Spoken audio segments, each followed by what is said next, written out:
Dear Papa Van, ako si Dailin. Isa sa millennials na di biniyayaan. Hindi biniyayaan ng dibdib. Sa madaling sabi, flat ako. Flat na flat. Tipong ang motto ko lagi sa buhay, wag nang magbra, walang kakapitan. Bala ka dyan. Lahat ng mga kakilala ko ay alam yan. Lagi nga akong tampulan ng asaran kapag madibdiban na ang usapan. Sa una ay napipikon ako. Pero nung tumagal ay unti-unti ko nang natanggap ito. Ang taray talaga nitong Luisa na to, oh? O bakit na naman?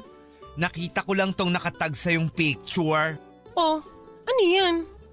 Kasama mo mga office mate mo. Yan ba yung sa karinderya? Yes, ikaw na talaga ang pinagpala. Ha? Pinagpala ng dibdib. Oh, tingnan mo. Tingnan mo. Itong picture mo na to, oh. Sana all pwedeng maipatong ang dibdib sa mesa ng karinderya. Loko! Kung masyadong maingay, sasama loob ni Dailin. Di sasama loob niyan. Di naman siya makaka-relate. Hay nako, ako na naman ang nakita ninyo. Nananahimik ako dito kasama nitong kape ko eh. Kailangan mo talagang manahimik sa usapang dibdib kasi ma-OP ka, girl. Alam mo, Dailin, may nabasa akong article na nakakaliit ng dibdib ang sobrang pagkakape. Fake news. Mukha naman siyang totoo kasi tingnan mo sa'yo. Sa sobrang kape na iniinom mo, girl, wala na akong makitang dibdib sa'yo. Napaka-microscopic na niya. Ang bastos mo, Earl! Ay nako, nagpapapaniwala kayo sa mga nababasa nyo. Hello, kailan lang naman ako nahilig sa kape, no? Puro kaya ako gatas dati. Tingnan nyo naman, college pa lang tayo. Baby brand na laging gamit ko, no?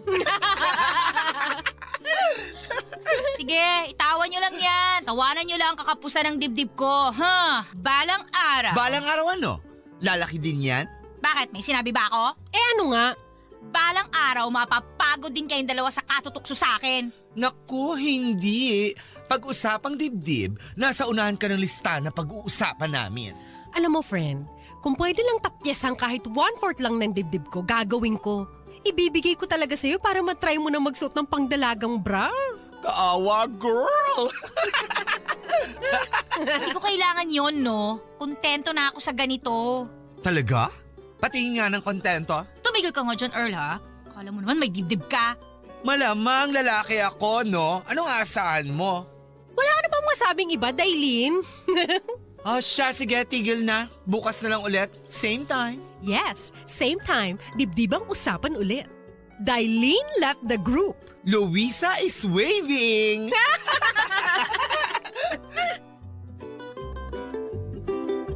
Di na ako apektado sa mga ganitong paandar ng mga kaibigan kong sina Earl at Loisa. Bukod sa di naman ako pikon, mahal ko naman ang pagiging flat ko. Tanggap ko. Mabuti na nga lang at nagsilabasan lahat ng proud flat sa social media kasi kung di dahil sa kanila, di ko ma-appreciate ang meron ako. I mean, wala ako. Saka ang dami kayang benefits ang pagiging flat-chested.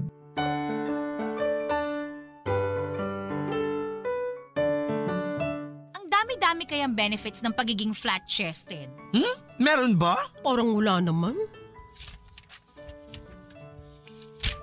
Hala siya, may palistahan si Mayora. Alis na ba tayo? Tumigil kayo dyan, ha? Ngayon lang ako bibida. Una, kapag flat-chested ka... Forever ka ng ganyan? Kapag flat-chested ka, hindi masakit kapag tumatakbo, no? Sa bagay. Masakit yun sa akin pag tumatakbo ko. 1 point sa'yo, Dailin. Thank you. Kapag flat-chested ka, cute kang tingnan, hindi ka malaswang tingnan. Pero... Stop. Listahan ko to, no? Shut up ka muna dyan, please. Okay, fine. Kapag natutulog ka, pwede kang dumapa. hindi sasakit yung dibdib mo. Lalong-lalo na syempre kapag magpapamassage ka, di ba? O, komportable ka. Ay, oo nga no. Di ko lang ma-imagine sa'yo, Luisa, kung paano ka nagpapamassage sa laki ng dibdib mo. Actually, hindi ako nagpapamassage kasi dumapangan na matulog, hindi ko na kaya. Ang sakit na. Yung pa kaya na may kasama pang masahe, di Kerry? At may nabasa akong article, syempre na less ang chance na magka-breast cancer kami mga flat-chested. Fake news. Ops, totoo yun, no? Kasi hindi madalas nasasagi at saka walang maluwag na tambayan ng cancer cells sa dibdib namin. Kahit mag-bed spacer, hindi sila carry, no? Sus! Sige, pagaanin mo ng loob mo sa mga info mong ganyan. At ano naman, Luisa, ang laban mo sa mga flat-chested? May pa-entry ka? Isa lang. Ano yan? Isa lang ang likod namin.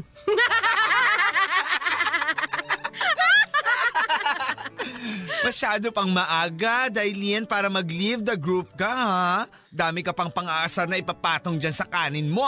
Itago mo na yung papel mo. Ipalaman mo sa baby bra mo para alam mo na. Okay na tayo? Okay na? Bigyan mo kami ng 2 minutes, ubusin lang namin humor namin.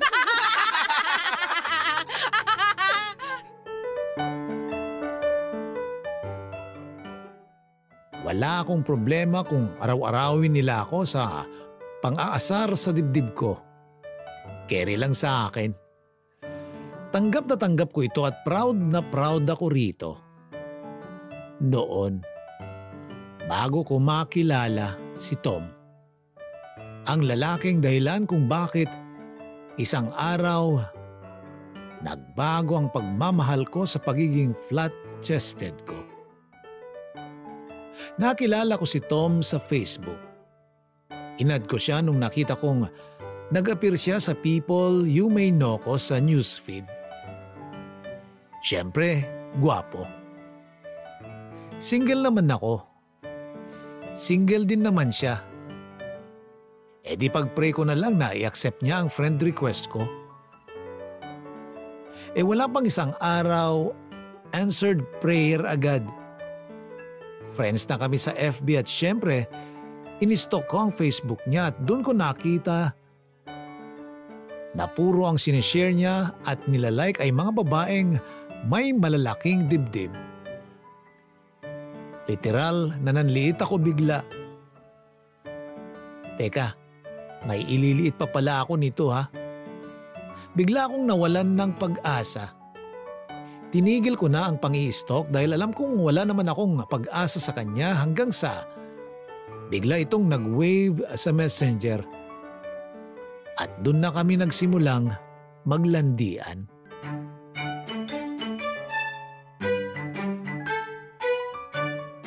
Oh, tahimik ka dyan, likod.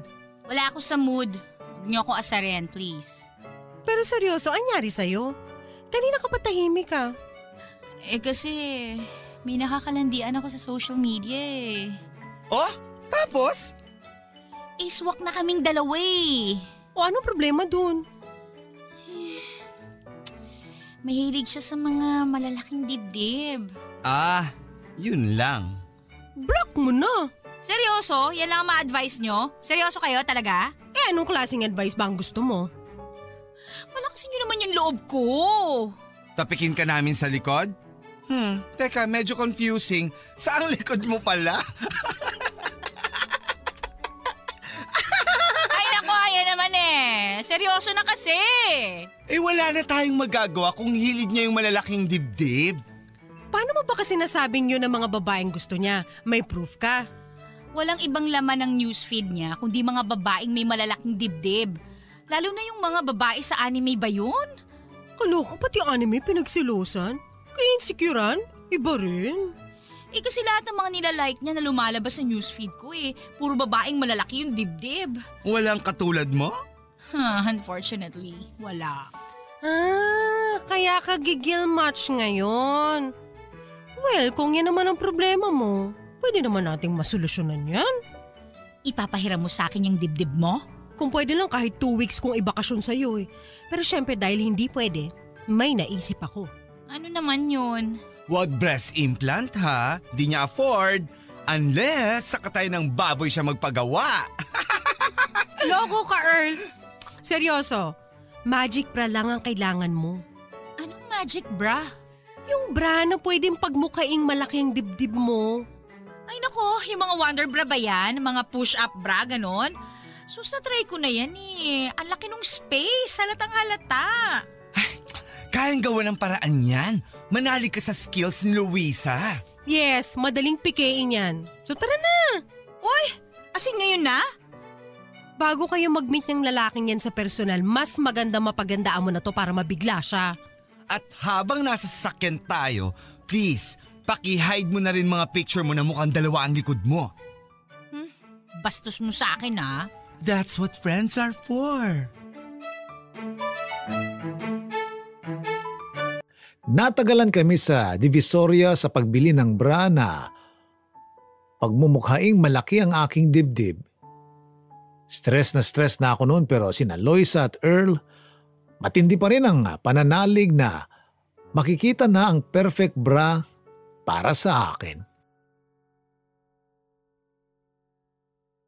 Nung wala talagang mahanap na maayos, kumuha na lang sila ng push-up bra na malaking-malaki ang foam at pagkatapos ay bumili ng mga pwedeng ipalaman dito para walang space kapag sinuot ko.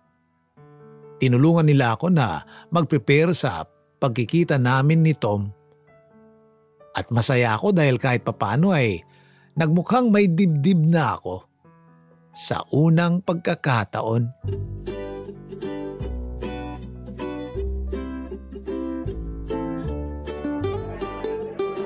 Hi, Dailin.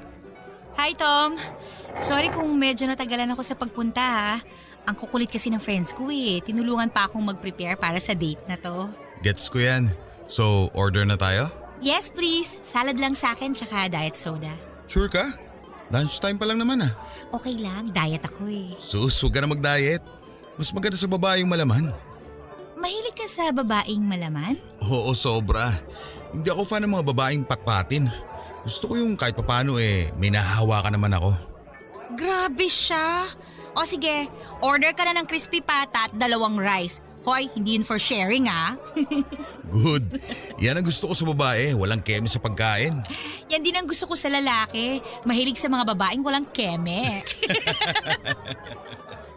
Basta, huwag kang makukonsyo sa katawan mo ha.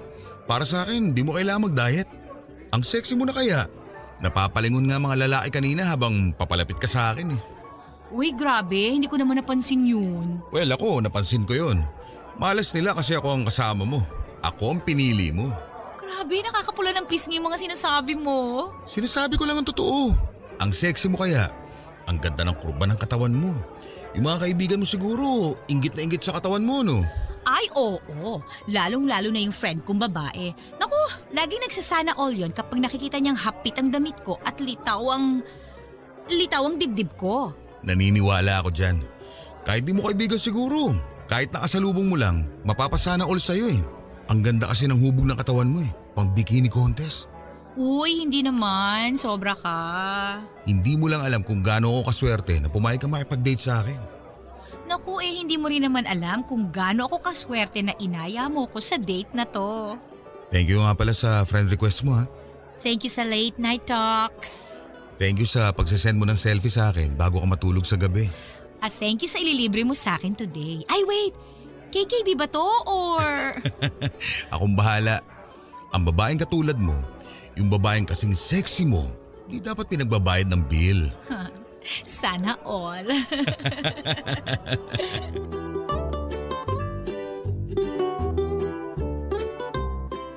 Alam kong nag-work ang plano ni na Loisa at Earl na palakihin ang dibdib ko. Base sa 29 times na palihim na tingin ni Tom sa dibdib ko ay alam kong successful ang makeover ko sa dibdib ko pero at the same time, medyo natatakot din ako kasi paano kung maging kami? Paano kung may mangyayari na sa amin? Siyempre, makikita niya na wala naman talagang laman ang akala niyang malaman kong dibdib. Ayun lang. Paano ko matatakasan ang sinimulan kong problema? Sa totoo lang ay di naman ako komportable sa malaking bra na gamit ko. At sa mga sinisiksik ko rito kapag may date kami ni Tom, nakakairita. Mabigat at mainit sa pakiramdam. Di katulad dati na nakakagalaw ako ng maayos. Ngayon, kailangan kong maging maingat dahil baka may bumangking o mahulog na palaman sa bra. Pero need ko kasi panindigan ito eh. Lalo na kapag naririnig ko ang mga papuri sa akin ni Tom kapag nakikita niya ako. Nakakataba ng puso. Kaya naman para maging permanente na ang laki ng aking dibdib, ay sinubukan kong bumili online ng mga pinapahid sa dibdib. Kakapit talaga ako sa pag-asang ito na ang solusyon para maging forever na ang dibdib ko.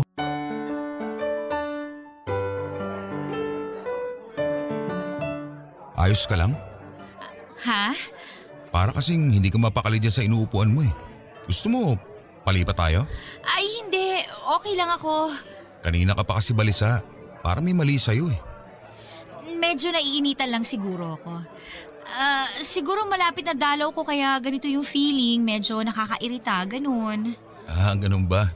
Hindi ako makarelate eh. Hindi naman ako dinadatnan. Pwede kayang lipat na lang tayo ng upuan? Dun sa malapit sa mismong aircon? Hindi kaya nagme-menopause ka na kaya ka ganyan? Uy, grabe to. Ang tagal pa nun ilang dekada pang hihintayin. Ayun oh. Available na yung upuan malapit sa aircon. Tara na, bago tayo maunahan. Okay.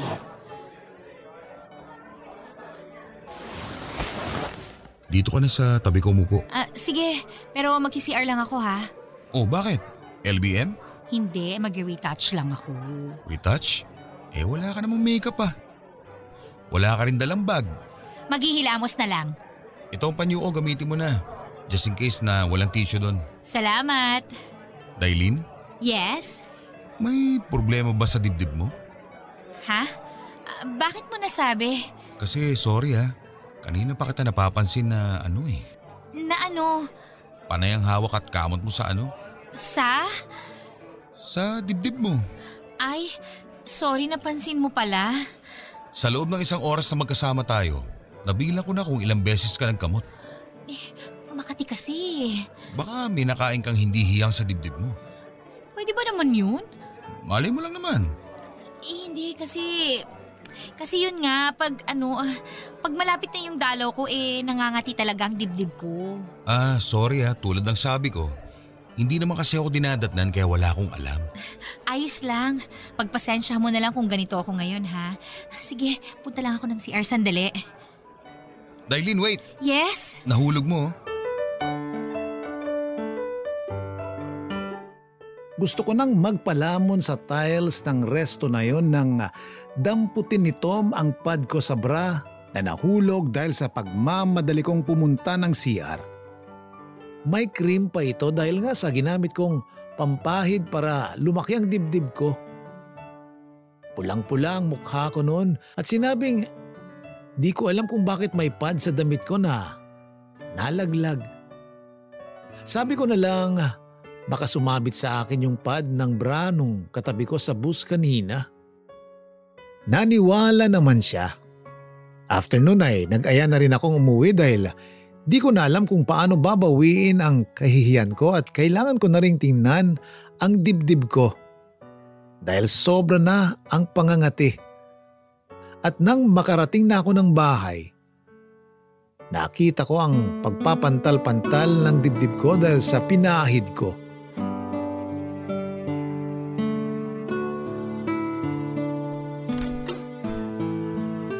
Hello? Anong ginagawa mo rito? Pinapasok na ako ng nanay mo. Pinadiretso na ako dito sa kwarto mo. Alam mo naman, medyo close na kami. Itiwala na sa akin yun. Medyo nag-alala kasi ako sa'yo eh. Hindi ka nagpaparamdam. Masama kasi ang pakiramdam ko. Dahil ba yun sa pinahid mo sa dibdib mo? Ha? Hindi Dailin, sinabi na sa akin ng nanay mo. Katatapos niya lang daw magpa-check up kaninang umaga eh. Mama talaga Bakit kailangan mo kasing gawin yun? Wala yun. Gusto ko lang namang itry yun kasi… Kasi gusto mo magpalaki ng dibdib. Hindi ah. Malaki naman na yung dibdib ko. Bakit ko pa gagawin yun? Eh bakit magpapahid ka pa nun kung malaki na talaga? Libre. Libre lang naman yun eh. Pinamimigay sa grocery. Eh binili mo rin online ah. Sinabi ni Mama? Oo. Pati yung mga bra na gamit mo para magmukhang malaki yung dibdib mo. Oh, bakit? Nakakahiya! Wala na akong dangal na ihaharap sa'yo! Wala. Dahil lang dun? Pambihira ka naman. Ang dami ko ng kilalang babaeng ganyan. Mga kapatid ko ng babae, puro foaming bra eh. Peke, hindi ko naman sila inusgahan. Ikaw pa kaya? Pero kasi, di ba gusto mo yung mga babae na malalaki yung dibdib? Oo, nagagandaan ako sa kanila eh. Oh, tingnan mo na! Pero hindi naman ibig sabihin nun, susutain ko na sila. Talaga? Pero syempre, yun yung gusto mo sa isang babae, di ba? Ang gusto ko sa isang babae, yung napapatawa ko. Natural at masarap ka kwentuhan. Bonus na lang kung may dibdib. Kung wala, edi okay lang. Bakit hindi mo sinabi sa akin yan? Kala ko gets mo na eh. Gets ang ano? Na gusto kita. Gusto mo lang ako nun kasi nakita mong malaki ang dibdib ko. Ngayon tingnan mo flat. Wala! Para ka namang hindi nakikinig sa sinabi ko eh. Hindi dibdib lang ang hanap ko sa isang babae. Mas okay ako doon sa personality at nakita ko na yung lahat sa'yo. Hindi ako naniniwala. Bakit pa ako nandito ngayon kung yung dibdib mo lang ang habol ko sa'yo? Hindi ko alam kasi siguro naawa ka. Namimiss kita. Di nga. Sus, almost 4 months na tayo nagde-date. Nasanay na ako nakasama ka at kausap ka. Hindi kumpleto ang araw ko kapag hindi mo ko ina-update sa buhay mo. Ako rin naman eh. Kaya magpagaling ka ha. At least, huwag ka nang pahid ng kung ano-ano para lumaki yan. Okay lang ako sa ganyan, walang problema sa akin. Paano kung makahanap ka ng iba na merong mas malaking dibdib sa akin? May personality ba sila na katulad mo? Wala, kulang to eh. Di hindi.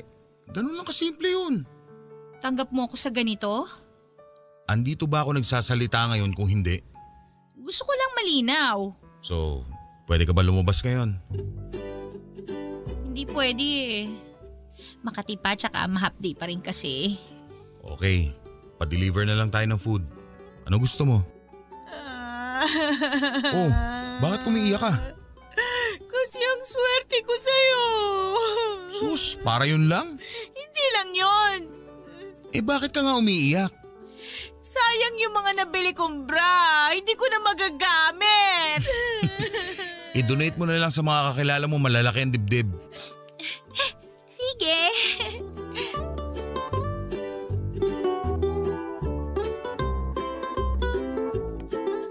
Tama naman pala ako nung simula.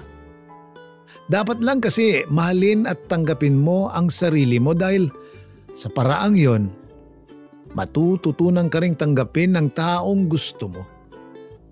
Sana pala, tinuloy-tuloy ko na lang yung pagiging proud ko sa pagiging flat-chested ko. Di sana, di na nagkaroon pa ng problema. Pero okay lang.